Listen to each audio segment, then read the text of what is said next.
North সাউথের পহেলা বৈশাখ, বসন্ত তো অনেক ফেমাস বাংলাদেশের। সো আমরা অনেক ভালোভাবে এনজয় করতেছি, কিন্তু গরম একটু বেশি। নববর্ষ উপলক্ষে তেমন এখনও কিছু করা হয় নাই, সবে ভার্সিটিতে আসলাম, এখনও ঘোরাঘুরি করা হয় নাই। আমাদের অনেক স্টল বসছে, সো সেখানে ঘোরাঘুরি হবে। অ্যান্ড নববর্ষ উপলক্ষে পান্তা ইলিশ অনেক ফেমাস, সো ওইটা আর কি ফ্রেন্ডরা একসাথে খাওয়া দাওয়া করবো। না, এখনও করা হয় নাই, আমরা হচ্ছে ফ্ল্যাশ মব এনজয় করছিলাম আর কি।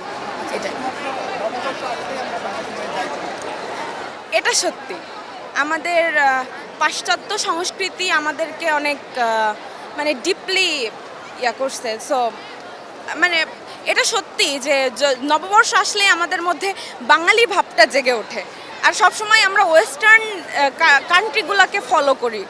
তো এটা আসলে করা উচিত না, আমরা যে বাঙালি আমাদের রুটটা আমাদের ভুলে যাওয়া উচিত না। সো এটা আমাদেরকে ধরে রাখতে হবে।